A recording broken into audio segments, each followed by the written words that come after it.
Hello दोस्तों, नमस्कार। 28 अप्रैल 2021 के करंट अफेयर में आपका बहुत स्वागत है। आज की वीडियो की पीडीएफ डाउनलोड करना मत भूलिएगा। ये पीडीएफ आपको हमारे टेलीग्राम चैनल से मिल जाएगी, जिसकी लिंक नीचे डिस्क्रिप्शन में है। उसके अलावा ये पीडीएफ आपको एग्जाम गुरुजी की एप्लीकेशन से भी मिल जाएगी और एप्लीकेशन आप गूगल प्ले स्टोर से डाउनलोड कर सकते हैं। एप्लीकेशन से ही आपको एमपीपीएससी प्री 2020 के लिए हिंदी मीडियम और इंग्लिश मीडियम के नोट्स बुक कर सकते हैं। इसके अलावा एमपीपीएससी प्री 2020 के लिए मध्य प्रदेश की सबसे बड़ी टेस्ट सीरीज और साथ ही शुरू कर दी हमने एमपीपीएससी 2020 के लिए मेंस की टेस्ट सीरीज, जो आप घर बैठे ऑनलाइन लगा सकते हैं, अपनी कॉपी चेक करवा सकते हैं, अपना अच्छा परफॉर्म कर सकते हैं। अधिक जानकारी के लिए नंबर्स पर आप कॉल कर लीजिएगा। आगे बढ़ेंगे, बात करेंगे क्विक रिवीजन कल के पढ़े गए करंट अफेयर के प्रश्नों का। पहला प्रश्न है कि किस फिल्म को सर्वश्रेष्ठ फिल्म का ऑस्कर पुरस्कार मिला है, और इसका नाम है नोमाड लैंड। दूसरा प्रश्न, विश्व बौद्धिक संपदा दिवस कब मनाया जाता है, तो ये 26 अप्रैल को मनाया जाता है। तीसरा प्रश्न है कि हाल ही में किस देश ने चीन की बेल्ट एंड रोड इनिशिएटिव के तहत एक समझौते को रद्द किया है। दो समझौते रद्द किए गए हैं एक्चुअल में, ये ऑस्ट्रेलिया ने किया है। चौथा प्रश्न है कि ऊर्जा ट्रांजिशन सूचकांक 2021 में भारत का कौन सा स्थान है, तो भारत का इसमें 87वां स्थान है। वहीं पांचवा प्रश्न है कि हाल ही में ट्रैकोमा को खत्म करने वाला अफ्रीका का दूसरा देश कौन सा बना है, तो ये गाम्बिया बना, और इससे पहले घाना ऐसा कर चुका है। छठवां प्रश्न है कि भारतीय सेना ने कहाँ इग्नाइटेड माइंड्स कार्यक्रम शुरू किया है, तो इग्नाइटेड माइंड्स लद्दाख नाम से कार्यक्रम लद्दाख में शुरू किया गया है। सातवां प्रश्न है कि किस वैज्ञानिक संगठन ने एकल ब्रिस्टल ब्लेड तकनीक विकसित की है, और ये डीआरडीओ के द्वारा विकसित की गई है, जो कि हेलीकॉप्टर्स में काम आती है। और आठवां प्रश्न है कि हाल ही में किस देश ने अंतर्राष्ट्रीय जलवायु वित्त योजना की घोषणा की है, तो अमेरिका ने की है, और इसके तहत वो जलवायु परिवर्तन से लड़ने के लिए अपना जो बजट था उसका दोगुना करेगा और जल्द ही तिगुना करेगा। नवा प्रश्न है कि किस देश में भारत के सहयोग से संचालित दंतक परियोजना, जो वहाँ पर सड़क निर्माण का मुख्य काम करती है, इसने 60 साल पूरे कर लिए हैं, तो ये भूटान में है। और 10वां प्रश्न है कि तीरंदाजी विश्व कप में भारतीय महिला रिकवर टीम ने कौन सा पदक जीता है, तो इसमें भारतीय महिला रिकवर टीम ने स्वर्ण पदक जीता है। ये थे हमारे कल के पढ़े गए करंट अफेयर के प्रश्नों का क्विक रिवीजन। आगे बढ़ेंगे, आज के प्रश्नों की बात करेंगे। और आज के करंट अफेयर का पहला प्रश्न है कि भारत के पहले सौर अंतरिक्ष मिशन, जिसका नाम है आदित्य L1, इससे प्राप्त होने वाले आंकड़ों के लिए कहाँ कम्युनिटी सर्विस सेंटर की स्थापना की जाएगी, तो ये जो कम्युनिटी सर्विस सेंटर बनेगा ये हल्द्वानी में बनेगा। और हल्द्वानी कहाँ पर है, तो ये उत्तराखंड में है, यानी कि बी ऑप्शन इस प्रश्न का सही उत्तर है। अब डिटेल देख लीजिए क्या है। तो भारत का पहला सौर अंतरिक्ष मिशन होने वाला है आदित्य L1 के नाम से, और आदित्य L1 से जो डाटा हमें प्राप्त होगा, जो आंकड़े हमें प्राप्त होंगे, उनको वेव इंटरफेस पर इकट्ठे करने के लिए एक कम्युनिटी सर्विस सेंटर की स्थापना की गई है। और इसको जो है आदित्य L1 सपोर्ट सेल, यानी कि Aditya L1 SC support cell, इसके नाम से तैयार किया गया है। और ये सर्विस सेंटर भारतीय अंतरिक्ष अनुसंधान संगठन यानी कि इसरो और भारत सरकार का जो विज्ञान और प्रौद्योगिकी विभाग है उसी के तहत एक स्वायत्त संस्था काम करती है। इसका नाम है Aryabhatta research institute of observational science, यानी ARIES, इसके संयुक्त प्रयास से इसको स्थापित किया गया है। और ALISC यानी कि आदित्य L1 सपोर्ट सेल, इसकी स्थापना ARIES का जो उत्तराखंड में हल्द्वानी में परिसर है वहाँ पर इसकी स्थापना की जाएगी। अब मैं आपको आदित्य L1 से संबंधित कुछ चीज़ें बताना चाहूँगा। आदित्य L1 क्या है, इसको दिसंबर 2021 यानी कि इस साल यह पेंडेमिक ऐसे ही रहा तो संभवतः जनवरी 2022 में इसको शेड्यूल किया गया है। क्या करेगा ये सूर्य का अध्ययन करेगा। सूर्य से जो चुंबकीय तरंगें निकलती हैं, सूर्य के वातावरण से जो पृथ्वी पर प्रभाव पड़ता है, तो उन सब चीज़ों के बारे में ये क्या करेगा, वहाँ पर जाकर अध्ययन करेगा। और भारत का ये पहला सौर अंतरिक्ष मिशन है, यानी कि सूर्य के लिए पहला मिशन है। उसी प्रकार से हमारा एक और मिशन है, इसका नाम याद रखिएगा, काफ़ी चर्चा होती रहती है, इसका नाम है गगनयान। गगनयान के बारे में आपको याद रखना है, इसमें 3 मानवों को कहाँ ले जाया जाएगा, अंतरिक्ष में ले जाएगा। जो पृथ्वी है, पृथ्वी से करीब 400 किलोमीटर ऊपर तक ले जाया जाएगा और 7 दिन तक उनको वहाँ पर अंतरिक्ष में रखा जाएगा। तो एक प्रकार से ये टेस्ट होगा कि मानव को भारत अपने यान से अंतरिक्ष में पहुँचा सकता है। उसके बाद एक और आप याद रखेंगे चंद्रयान, किसके बारे में याद रखेंगे, चंद्रयान 3। चंद्रयान 2 पिछले साल गया था, लेकिन उसका जो है लैंडर लैंड नहीं कर पाया था, तो उसके कारण रोवर नहीं निकला था हमारा। प्रज्ञान नाम का, विक्रम नाम से लैंडर था। हालांकि ऑर्बिटर प्रॉपर काम कर रहा है और जो लैंडर था वो उतना इंपॉर्टेंट था भी नहीं, लेकिन चंद्रयान 3 फिर से इसको लॉन्च किया जाएगा और इसको भी अब संभवतः 2022 में लॉन्च किया जाएगा। बात करेंगे दूसरे प्रश्न की कि विश्व के सबसे शक्तिशाली जलवायु परिवर्तन पूर्वानुमान सुपर कंप्यूटर, याद रखिएगा काम क्या करेगा कि जलवायु परिवर्तन जो होने वाले हैं उनके पूर्वानुमान के बारे में ये बताएगा। तो इसका सुपर कंप्यूटर का निर्माण कौन सा देश करेगा, तो इसका जो निर्माण करने की घोषणा की गई है वो यूनाइटेड किंगडम, यानी कि ए ऑप्शन प्रश्न का सही उत्तर है, ब्रिटेन के द्वारा की गई है। डिटेल देख लीजिए क्या है। तो मौसम कार्यालय जो कि मेट ऑफिस है और माइक्रोसॉफ्ट ब्रिटेन में एक मौसम पूर्वानुमान सुपर कंप्यूटर का निर्माण करेंगे और यूके सरकार के द्वारा इसमें 1.2 बिलियन पाउंड का निवेश किया जाएगा। ये सुपर कंप्यूटर दुनिया के 25 सुपर कंप्यूटर्स में शामिल होगा और जलवायु परिवर्तन से संबंधित ये दुनिया का सबसे फास्ट, सबसे तेज सुपर कंप्यूटर होगा और ये काम क्या करेगा, जलवायु परिवर्तन की बेहतर समझ में ये मदद करेगा। अब बात करें ब्रिटेन की, तो यहाँ की राजधानी लंदन है, यहाँ के प्रधानमंत्री बोरिस जॉनसन है और मुद्रा यहाँ की पाउंड स्टर्लिंग है। चलिए मैप में मैं आपको अब ब्रिटेन लिए चलता हूँ। तो जैसा कि आप स्क्रीन पर देख पा रहे हैं हमारा भारत है और हमारे भारत से अगर आपको ब्रिटेन जाना है तो आपको यूरोप में जाना पड़ेगा और यूरोप में जाने के लिए भारत से आपको उत्तर पश्चिम में जाना पड़ेगा। ये जो आपको दिखाई दे रहा है ये यूरोप है और यूरोप में भी जो ऊपर की तरफ ये जो देश आपको दिखाई दे रहा है ये यूनाइटेड किंगडम है। क्या है ये यूनाइटेड किंगडम? एक्चुअल में यूनाइटेड किंगडम का जो पूरा नाम है United kingdom of great Britain and northern Ireland. Actual में ये 4 देशों का से मिलकर एक देश बना है। कौन कौन से 4 देश हैं? इसमें सबसे ऊपरी हिस्से में यानी उत्तर की तरफ यूनाइटेड किंगडम में स्कॉटलैंड है, सबसे नीचे देखेंगे तो इंग्लैंड है, इस तरफ देखेंगे तो ये लिवरपूल जहां पर आपको दिखाई दे रहा है ये लिवरपूल के आसपास का जो क्षेत्र है वो कहलाता है वेल्स और यहाँ पर जो आयरलैंड के पूर्व में जो देश छोटा सा हिस्सा है ये कहलाता है नॉर्थ आयरलैंड। तो ये आपको याद रखना है कि ये नॉर्दर्न आयरलैंड ये 4 देशों को मिलकर एक देश बना है और आसपास कौन से देश हैं तो नॉर्दर्न आयरलैंड की जो सीमा है वो आयरलैंड के साथ में लगती है और नीचे जो इंग्लैंड है, इंग्लैंड और फ्रांस के बीच में इंग्लिश चैनल है, राइट। तो ये फ्रांस, नीचे फ्रांस है। आगे बढ़ेंगे, बात करेंगे अगले प्रश्न की। अगला प्रश्न आपके सामने तीसरा है कि वैश्विक टीकाकरण अभियान की अगुवाई किसके द्वारा की जाएगी। तो इस टीकाकरण अभियान की जो अगुवाई की जा रही है वो की जाएगी डेविड बेकहम के द्वारा, जो कि एक फुटबॉल खिलाड़ी है, यानी कि डी ऑप्शन प्रश्न का सही उत्तर है। डिटेल देख लीजिए क्या है। तो यूनिसेफ के गुडविल एम्बेसडर हैं डेविड बेकहम और ये वैक्सीन में विश्वास पैदा करने यानी कि ज़्यादा से ज़्यादा लोग दुनिया भर के अंदर वैक्सीन लगवाएं और दुनिया भर के जो अभिभावक हैं, माता पिता हैं, पालक हैं, वो अपने बच्चों को घातक बीमारियों के खिलाफ टीकाकरण के लिए प्रोत्साहित करने के लिए एक वैश्विक पहल शुरू की गई है। याद रखिएगा ये सिर्फ कोरोना से संबंधित नहीं है, राइट, हर प्रकार के टीके से ये संबंधित है। और वर्ल्ड इम्यूनाइजेशन वीक से पहले, वर्ल्ड इम्यूनाइजेशन वीक कब से मनाया जाता है? 24 से लेकर 30 अप्रैल तक ये वीक मनाया जाता है। इसके पहले जारी एक वीडियो इनके द्वारा जारी किया गया था जिसमें बेकहम कोविड-19 के कारण रोज़मर्रा की गतिविधियों के नुकसान के बारे में बताते हैं और परिवार के साथ गले मिलना, दोस्तों के साथ समय बिताना और ऐसे लोग जो हम जिनसे प्यार करते हैं, माता पिता, उनको वैक्सीन के लिए प्रोत्साहित करने को लेकर ये वीडियो जारी किया गया था ताकि वो सब सुरक्षित रह सकें। बात करें यूनिसेफ की, यानी कि यूनाइटेड नेशंस चिल्ड्रंस फंड, ये यूनिसेफ का शॉर्ट फॉर्म होता है। इसकी स्थापना हुई थी 11 दिसंबर 1946 को। आगे बढ़ेंगे, बात करेंगे चौथे प्रश्न की कि किस देश ने अपने पहले मंगल रोवर को अपने प्राचीन अग्नि देवता के नाम पर ज़ुरोंग नाम दिया है और ये ज़ुरोंग नाम दिया गया है चाइना के द्वारा, यानी कि सी ऑप्शन प्रश्न का सही उत्तर है। अब ये क्या है रोवर, इसके बारे में जान लेते हैं। तो चाइना ने अपना पहला मंगल रोवर, चाइना के ही प्राचीन अग्निदेवता ज़ुरोंग के नाम पर इसका नाम रखा गया है और ज़ुरोंग जो है वो तियानवेन-1 स्पेस प्रोब है।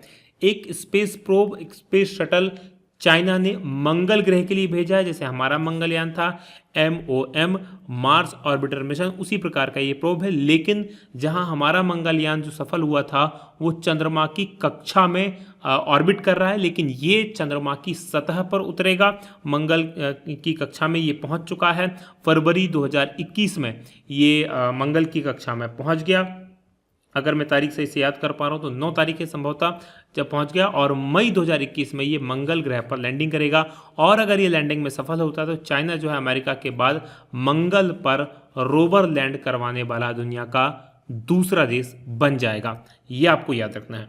अच्छा, मंगल मिशनों की बात हो रही है तो कुछ और मंगल मिशन के बारे में भी मैं आपको बता देता हूँ। अभी हाल ही में यूएई ने अपना एक मंगल मिशन भेजा था और ये जो मंगल मिशन है ये 9 फरवरी को, कब, 9 फरवरी को 2021, 9 फरवरी को ये मंगल की कक्षा में पहुंच गए। ये भी जैसे भारत का ऑर्बिटर मिशन है उसी प्रकार का यूएई का ये ऑर्बिटर मिशन है और पहला अरब देश बना, अरब देश है जिसने कोई स्पेस प्रोग्राम किसी दूसरे ग्रह के लिए छोड़ा है और इसने जापान की सहायता से, याद रखिएगा किसकी सहायता से, जापान की सहायता से इसको लॉन्च किया है। इसके साथ ही अभी मंगल पर और हलचल चल रही है। अमेरिका की जो अंतरिक्ष एजेंसी है नासा, उसने हाल ही में मंगल पर 3 बार सफल हेलीकॉप्टर उड़ान भरी है, याद रखिएगा। और इसके हेलीकॉप्टर का नाम क्या है, इनजेनिटी। क्या नाम है इसका, इनजेनिटी, ये इसके हेलीकॉप्टर का नाम है। और ये हेलीकॉप्टर जिस रोवर के साथ में गया है उसका नाम है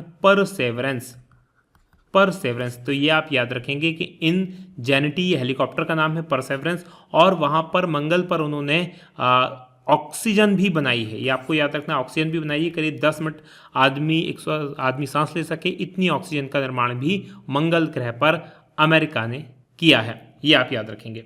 चलिए और अब आगे बढ़ेंगे, बात करेंगे हम उस देश की जिसने ये चाइना की राजधानी बीजिंग है, राष्ट्रपति शी जिनपिंग है, मुद्रा यहाँ की युआन है। अब मैप में मैं आपको चाइना लिए चलता हूं। तो जैसा कि आप स्क्रीन पर देख पा रहे हैं हमारा भारत है और हमारे भारत से अगर आपको चाइना जाना है तो मूव करना पड़ेगा ऊपर की तरफ। ऊपर ये जो रेड कलर का बड़ा सा देश आपको दिखाई दे रहा है ना, यही चाइना है। चाइना की सीमा भारत के साथ लगती है, यहाँ पर आप देखेंगे ये ग्रे कलर का एरिया जो है ये भारत का अरुणाचल प्रदेश है जिस पे चाइना अपना दावा करता है और इसी के कारण से इसको ग्रे कलर में यहाँ पर दिखाया गया है। और ये जो सीमा रेखा है भारत और चाइना के बीच की, इसको मैकमोहन रेखा कहा जाता है, ये भी यही अरुणाचल प्रदेश में है।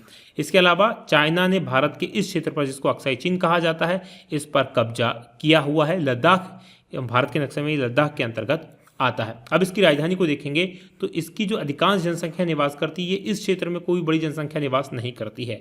और ये तिब्बत वाला एरिया है जो पहले तिब्बत हुआ करता था और इस पर जो है बाद में चाइना ने कब्जा कर लिया था 1955 के आसपास। और चाइना की राजधानी बीजिंग जो आप देखेंगे ये उत्तरी चाइना में स्थित है, राइट, ये आपको याद रखना है। और इस तरफ इसकी सीमा नीचे नॉर्थ कोरिया, इधर रशिया के साथ में, मंगोलिया के साथ में और काफ़ी सारे दूसरे देशों के साथ में इसकी सीमा लगती है। आगे बढ़ेंगे, बात करेंगे अगले प्रश्न की। अगला प्रश्न 5वां है कि कोरोना काल के बावजूद वित्त वर्ष 2020-21 में जैविक खाद्य पदार्थों का निर्यात कितने प्रतिशत बढ़ गया है। तो जैविक खाद्य पदार्थों का जो निर्यात बढ़ गया है वो 51% बढ़ा है, यानी कि बी ऑप्शन प्रश्न का सही उत्तर है। डिटेल देख लीजिए क्या है। तो जो वित्त वर्ष 2020-21 चल रहा है, याद रखिएगा वित्त वर्ष क्या होता है, कोई भी वित्त वर्ष 1 अप्रैल से शुरू होता है और 31 मार्च तक जाके रुकता है, राइट। तो 1 अप्रैल 2020 से लेकर 31 मार्च 2021 के बीच जो जैविक खाद्य पदार्थ थे वो 51% इनका निर्यात बढ़ा है और करीब 7,078 करोड़ रुपए का निर्यात हमने किया है। वित्त वर्ष 2020-21 के दौरान जैविक खाद्य पदार्थों का जो निर्यात 39% बढ़कर जो है 8,88,179 टन हो गया है। याद रखिएगा ये यहाँ पर जो बात चल रही है ये 51% इन टर्म्स ऑफ मनी, पैसे के फॉर्म में। और अगर जो हम जितना टन यानी कि जितना सामान निर्यात कर रहे हैं जैविक खाद्य पदार्थ उसके मामले में 39% बढ़ा है। तो ये 8,88,179 इस टन से टन था, जबकि 19-20 में ये 6,38,998 टन निर्यात हुआ था। जैविक उत्पादों में बढ़ोतरी जो है कोविड-19 की जो महामारी है उसकी चुनौतियों के बाद हासिल की है, तो ये एक बड़ी बात है। ऑर्गेनिक प्रोडक्ट क्या होते हैं, ऑर्गेनिक प्रोडक्ट वो प्रोडक्ट होते हैं जिनके उत्पादन के लिए किसी भी प्रकार के रासायनिक खादों का, कीटनाशकों का और उर्वरकों का, इस प्रकार से जैवनाशकों का, खरपतवारनाशी का इनका प्रयोग नहीं किया जाता है। टोटली जो ऑर्गेनिक चीज़ें होती हैं उन्हीं से हम इनका उत्पादन करते हैं। बात करते हैं 6वें प्रश्न की कि WHO की E2025 2025 पहल किस रोग के उन्मूलन से संबंधित है। तो ये जो है 2025 ये संबंधित है मलेरिया से, यानी कि डी ऑप्शन प्रश्न का सही उत्तर है। क्या है ये पहल, इसके बारे में जान लेते हैं। तो विश्व स्वास्थ्य संगठन यानी कि वर्ल्ड हेल्थ ऑर्गेनाइजेशन WHO ने 2025 तक मलेरिया की उन्मूलन की क्षमता वाले 25 देशों की पहचान की है जहां से मलेरिया को खत्म किया जा सकता है और E2025 पहल इसको कहा जाता है। WHO इस पहल के तहत इन देशों को तकनीकी मार्गदर्शन देगा और स्पेशल उनकी सहायता भी की जाएगी। इन देशों में 3 अफ्रीकी देश हैं, स्वातिनी, बोत्सवाना और दक्षिण अफ्रीका। स्वातिनी का नाम आपने सुना होगा, ये दक्षिण अफ्रीका के पास में स्थित है, दक्षिण अफ्रीका से लगा हुआ है और पहले इसको स्वाजीलैंड कहा जाता था। वैश्विक मलेरिया में जो कुल मौतें होती हैं उनकी 94% मौतें अफ्रीका में होती हैं, तो आप इससे इसकी भयावहता देख सकते हैं।